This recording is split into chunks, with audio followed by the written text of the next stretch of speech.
Convicted child abuser Jodi Hildebrandt claims that a Utah father who's now suing her doesn't have a leg to stand on. She has filed a response to his lengthy complaint, pointing out all the ways she thinks he's wrong. And as she sits in prison, potentially for years, for forcing two young children to endure torture-like tactics, she is now looking for this lawsuit to just go away. We are going to take a deep dive into her response, her legal arguments to see, do they hold up? Welcome to Sidebar, presented by Law&Crime. I'm Jesse Weber.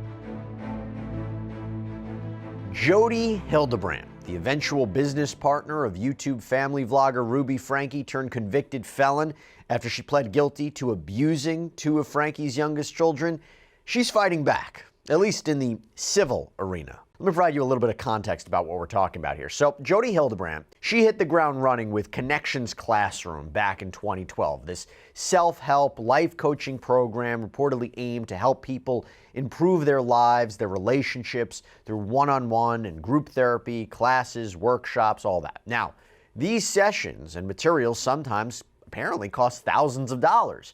And Jodi, by the way, didn't appear to be hurting for money, as is evidenced by her reportedly multi-million-dollar home in Ivins, Utah. But then, a lawsuit was filed back in January, and in this suit, it is alleged that ConneXions was actually a criminal enterprise, a racketeering operation that used the promise of counseling and therapy to lure people into what has been referred to as a cult. That's the main allegation. This complaint claims that Jodi's teachings corrupted individuals, leading to the ruin of marriages and families. Now, a man named Michael Tilleman is behind this lawsuit, and he names multiple defendants, including Jodi Hildebrandt, Franke, ConneXions Classroom LLC, his ex-wife, who's referred to in the complaint as Michael Savage, though she's remarried and goes by Michael Washburn right now. Yes, it appears they're both named Michael. But Tilleman is seeking more than $5 million in damages, and he claims that ConneXions is essentially a money-making scheme and that Jodi used her influence over people to corrupt his ex, Michael Savage, and convince her to abuse their daughter, referred to in the court filings by her initials EJT. But Jodi's legal team has now filed a response to that lawsuit this week, asking that the court grant a motion to dismiss the lawsuit. So first things first, what exactly is Tilleman claiming as far as causes of action, right? Claims. Well, we'll get a little more specific into these in just a minute, but here's the gist.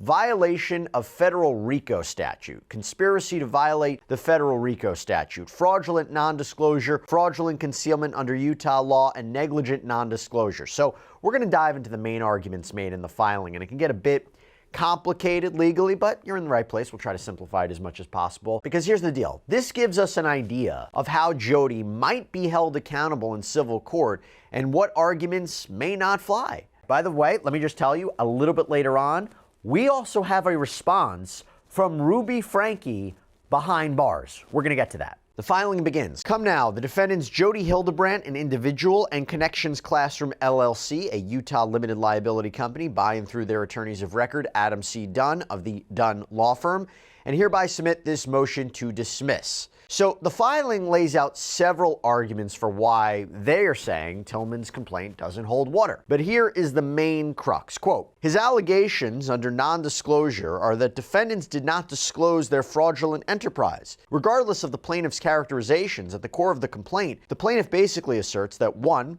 the plaintiff's ex-wife abused his child and caused him difficulty.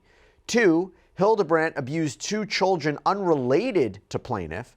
3, therefore, Hildebrandt should be liable to plaintiff for his ex-wife's actions. In spite of the plaintiff admitting in the complaint that Hildebrandt never met plaintiff or spoke to him, and in spite of him feeling in 2016 that his wife was leading him into a cult, the plaintiff does not show a proximate cause of his damage that is due to a predicate act, and thus his RICO claims fail as a matter of law. When we talk about proximate cause, this comes up a lot in these kinds of cases. It means what is the actual direct cause of an injury. There can't be a superseding cause, something that breaks up the chain of causation.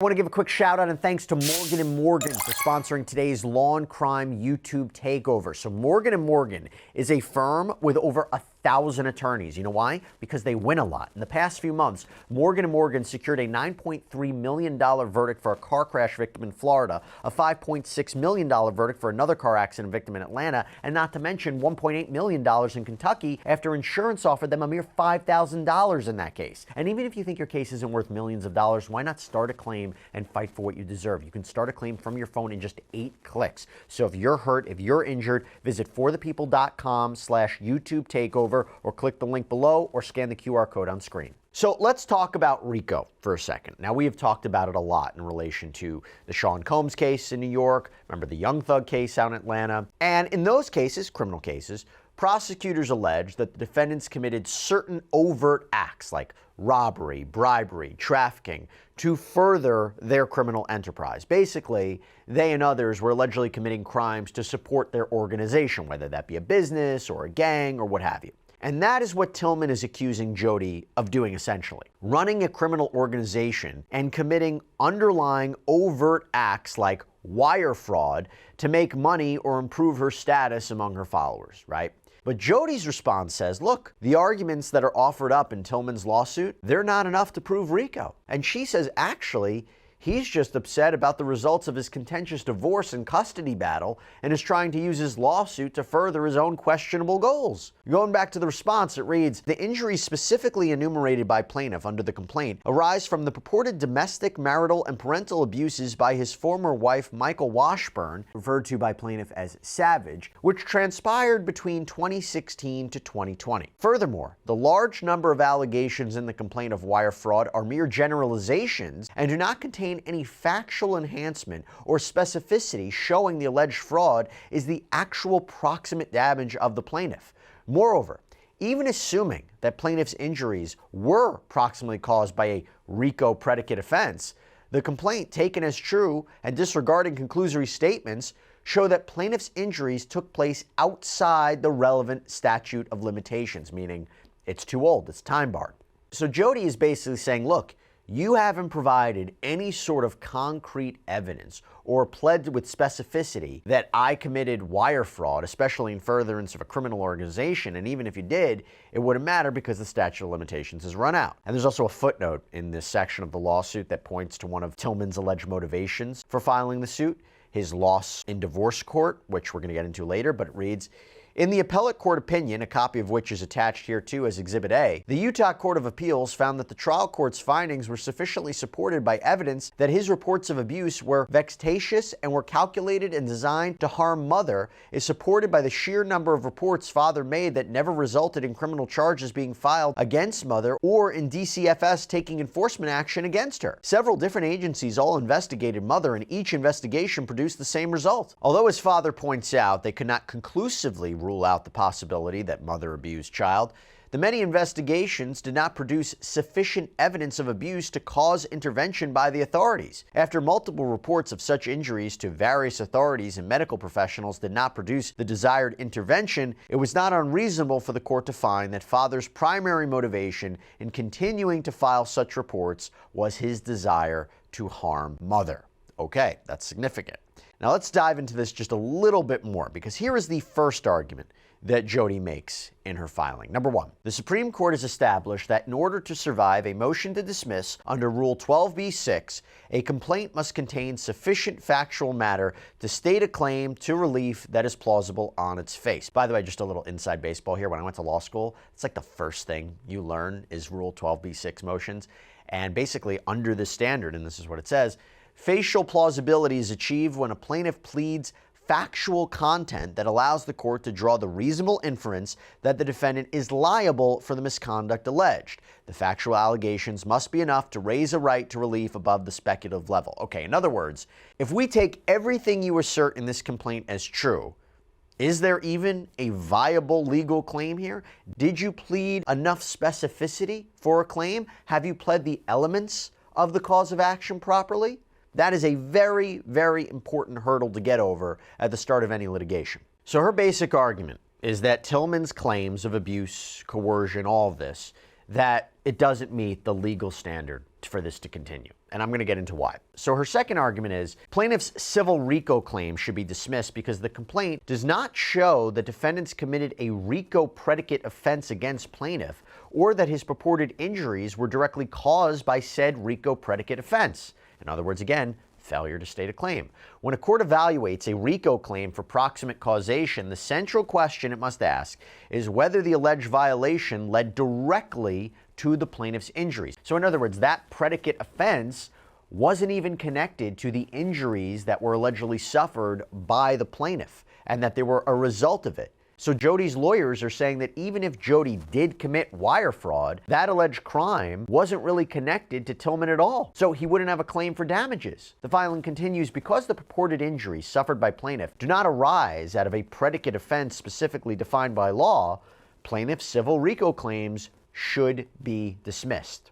And this filing cites a lot of different case law purportedly in support of that, but one example puts it pretty simply. A complaint stating the who, what, where, when, and how of the alleged fraud gives a defendant the requisite level of notice required under Rule 9b. But Jodi's team argues Tilleman didn't do that. Quote, the complaint comprises 654 paragraphs in Exhibit 1, and yet no paragraphs satisfy the requirement that a pleading must contain a short and plain statement of how the actual alleged wire fraud directly led to plaintiff's damage. The allegations of wire fraud in the complaint are mere generalizations and bald conclusions. And the response includes a footnote here explaining that while Tilleman claims his wife spent thousands of dollars on Jodi's services, there's no proof that that caused direct damage to him.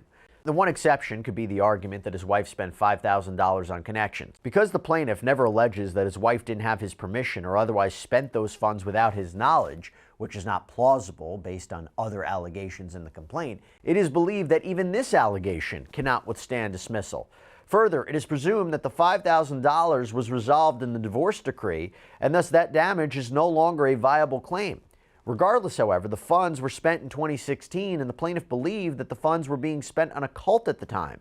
Therefore, any claim regarding those funds has long since expired under the relevant statute of limitations. We're going to get to that in a minute. It's about knowledge. It's about the knowledge, and if you have knowledge of what's going on, you should have filed this sooner. Now, let me say, this is actually a good argument, really going to the bare bones, the basics of how you have to plead a complaint. So it's interesting, and I will see which way this will progress, but the filing continues. The plaintiff appears to hope this court simply accepts that because Hildebrandt was convicted of abuse, somehow she must have directed Savage to commit abuse years ago. Such a logical leap is not supported by specific factual allegations that could rise to a determination that the alleged predicate acts of wire fraud somehow directly damaged the plaintiff. And that's right. Just because Jodi admitted to abusing Ruby Franke's two youngest children for months inside of her Ivan's home, entered a guilty plea to 4 counts of aggravated child abuse, that doesn't prove that she ever encouraged or committed abuse against any other children prior to that. You can't just take that and then say, oh, there you go, evidence that she did this against somebody else. You need to prove more. You need to assert more. So now that brings us to the third argument. Quote, the plaintiff appears to be attempting to relitigate his divorce in federal court. The Utah Court of Appeals has already upheld the Utah trial court's findings as it related to plaintiff's numerous assertions of abuse by Savage. Now the fourth argument. Let's get to this. This takes a closer look at the statute of limitations issue and whether Tilleman's claim should be dismissed solely because of that. So it reads, quote, even assuming that plaintiff's injuries were proximately caused by a RICO predicate offense, the factual allegations in the complaint show that plaintiff's injuries took place outside the relevant statutes of limitations.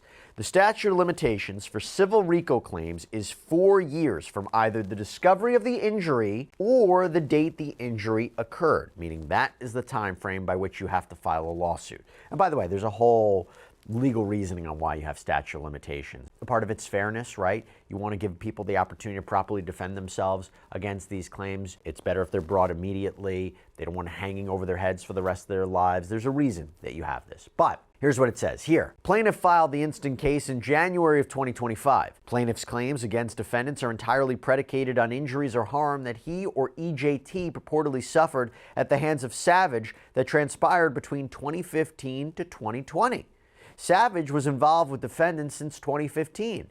In 2016, plaintiff already objected to the amount of the couple's money Savage was spending on defendant services. The alleged marital abuses transpired between 2016 to 2018. In fact, Plaintiff and Savage divorced in 2018 because of such marital issues. Tilleman's lawsuit claims that his ex-wife started abusing EJT at the direction of Jodi Hildebrandt after the divorce was finalized. But Jodi's response basically points out that the complaint doesn't mention any alleged abuse after February of 2020, so 5 years ago. So according to Jodi's argument, this is all outside the statute of limitations anyway. It should be time barred. If he had a complaint against Jodi Hildebrandt or ConneXions, he had the time to bring it and failed to do so.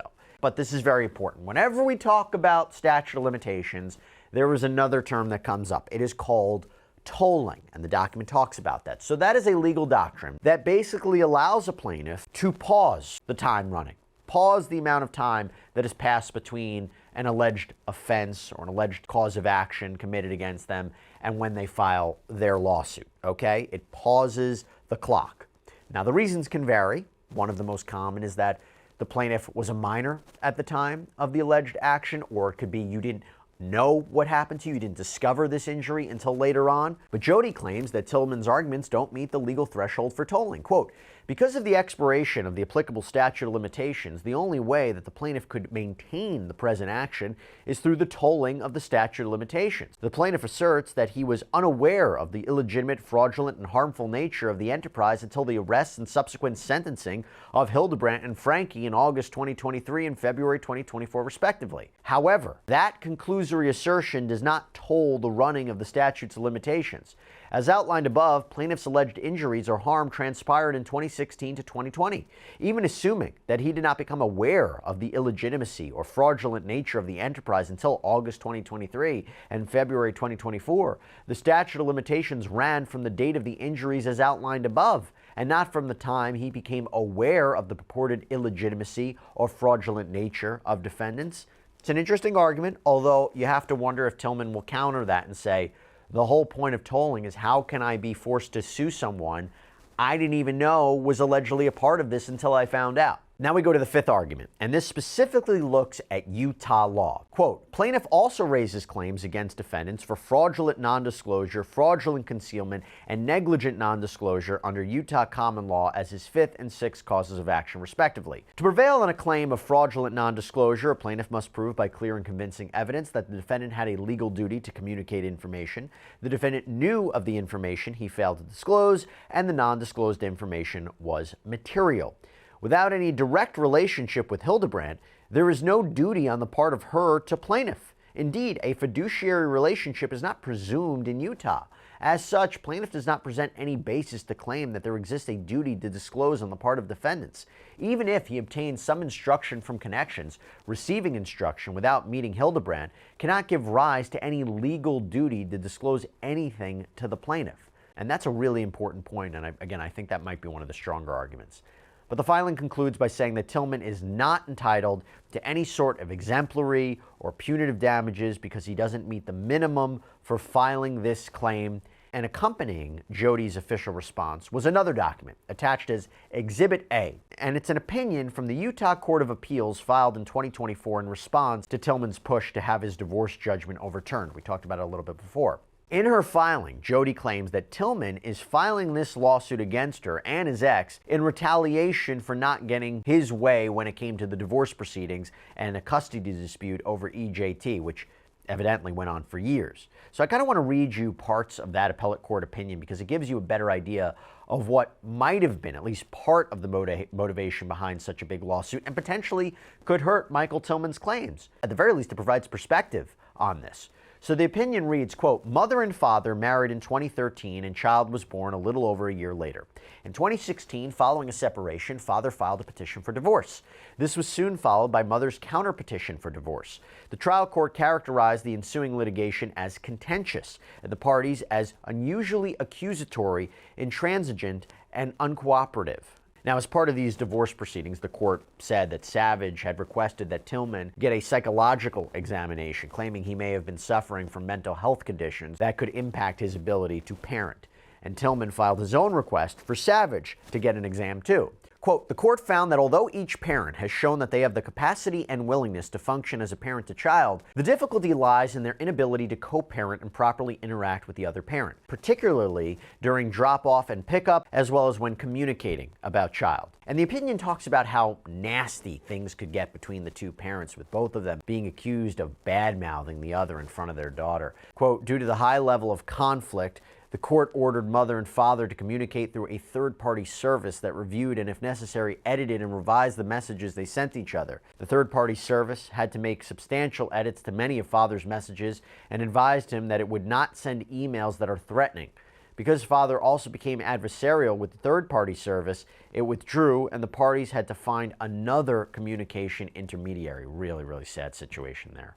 Now, one of the things that Tilleman talked about in his lawsuit was alleged abuse committed against his daughter by his ex-wife. According to the suit, in May of 2016, at the direction of Hildebrandt, Savage demanded that the couple separate. At this time, Savage also unilaterally and unlawfully dictated plaintiff's visitation with EJT, who at the time was around 18 months old.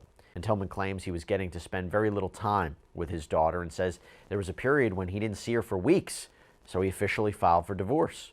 And Tilleman says that Jodi was teaching his ex-wife that she has to abuse their daughter in order to, quote, teach her or to help her come into the light. Again, very similar to the Ruby Franke case. And then he started documenting the girl's injuries or alleged injuries, which over time included an apparent laceration down her entire hamstring, large bruises on her thighs and hips, cuts on her chin and neck, even a bruise around her eye. And Tilleman claims that Savage had an excuse every time, saying that EJT had hurt herself when she was unsupervised. Again, very eerily similar to the Ruby Franke situation, where Ruby brought into the idea that one has to abuse their children to help them be pure. But again, these are just allegations in this civil suit. But the court apparently found signs that Tilleman's repeated concerns about possible abuse may well have been harming EJT too. It's part of what the footnote we talked about earlier was referencing. The opinion reads, the court next expressed concern regarding father's emotional and sometimes indirect physical abuse of child through his repeated claims without a sufficient justification that mother was physically abusive toward child. Specifically, between 2017 and 2020, father made multiple reports of abuse to various police departments, the Division of Child and Family Services, and medical providers.